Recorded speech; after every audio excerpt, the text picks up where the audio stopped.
আমাদের মধ্যে উপস্থিত হয়েছে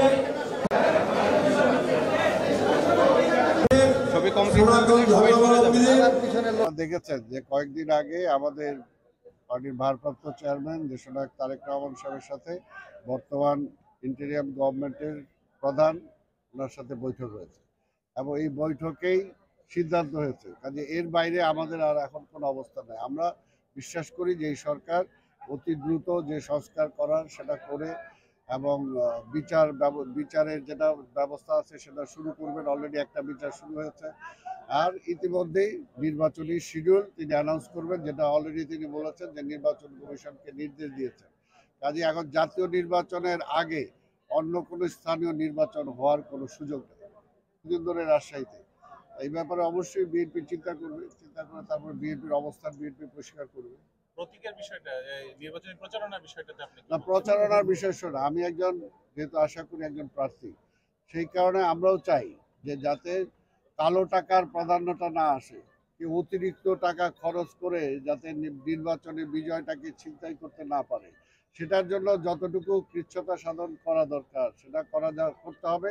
তবে আবার এর মানে এই না কারণ সব প্রার্থী যাতে জনগণের কাছে তার যাওয়ার সুযোগটা থাকে সেই ব্যবস্থাটাও ওপেন রাখতে হবে। এমন কোনো কিছু করা ঠিক হবে না যাতে আমার প্রচারণার মাধ্যমে যেভাবে জনগণের কাছাকাছি যাওয়া যায় সেটা যাতে ব্যাহত না হয়।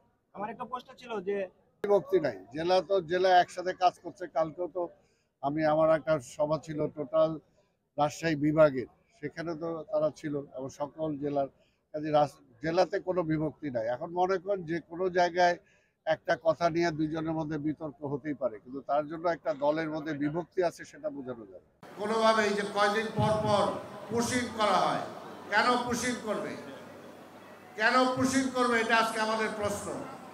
যদি কোনো বাংলাদেশের মানুষ অবৈধভাবে সেখানে অবস্থান করে তাহলে সরকার আছে, সরকারের কাছে তারা হস্তান্তর করবে। কিন্তু রাতের আধারে কি কারণে পুশিং করবে আমরা তো জানি না, সে কি বাংলাদেশি নাকি সে ভারতবাসী। কাজে এইরকম তো আমরা কোনোভাবেই একটা প্রতিবেশী রাষ্ট্রের সাথে আমরা চাই না। কাজে এখানে ভুল বুঝাবুঝির কোনো অবকাশ নাই যে আওয়ামী লীগ ক্ষমতায় থাকলেই আপনারা সবাই নিরাপদ থাকবেন আর বিএনপি ক্ষমতা আসলেই আপনারা নিরাপদহীন হবেন, এইরকম কোনো অবস্থা নাই। বিএনপি সেটা বিশ্বাস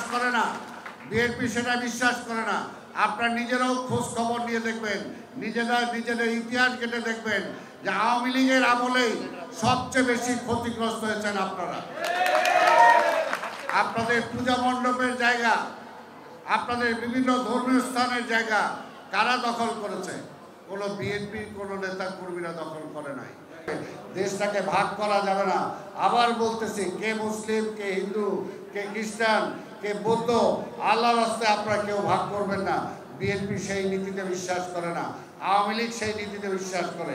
আওয়ামী লীগ মনে করে হিন্দু ধর্মের লোকরা বোধহয় তাদের ব্যাংক, তাদের পুঁজি, তাদের সম্পদ, তাদেরকেই ভোট দিবেন। কেন ভাই, চোরকে কেন ভোট দিবেন? যে এই দেশের সম্পদ পাচার করে নিয়ে যায়, যে এই দেশের অর্থনীতিকে ধ্বংস করে দেয়, এই দেশের ব্যাংককে ধ্বংস করে দেয়, আপনার পূজা মণ্ডপের জায়গা দখল করে। আপনারা দেখেছেন আওয়ামী লীগ যখন ক্ষমতায় ছিল তখন আপনারা দেখেছি পূজা মণ্ডপের যে আপনাদের মূর্তি, আপনাদের যাকে পূজা করেন তার গলা থেকে স্বর্ণের গহনা পর্যন্ত চুরি হয়েছে। ঢাকেশ্বরী মন্দির থেকে আপনারা দেখেছেন কারা করেছে? সেটা বিএনপি। সকল ধর্ম যেখানে আসতে পারে সেটা হলো বিএনপি। সকল লোকজন বিএনপি রাইটিস্ট না, বিএনপি লেফটিস্ট না।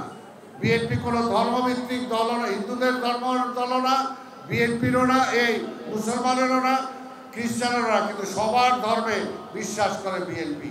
তো সেই কারণেই আমরা চাই আগামীতে সত্যিকার অর্থে এই দেশটাকে সামনে এগিয়ে নিতে হলে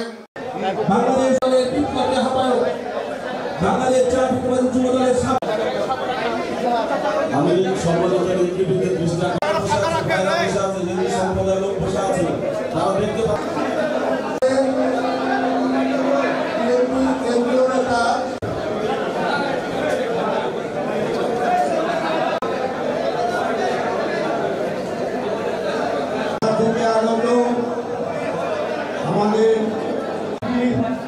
এবং শ্রী শ্রী গৌরাঙ্গদেব দাস বোর্ডের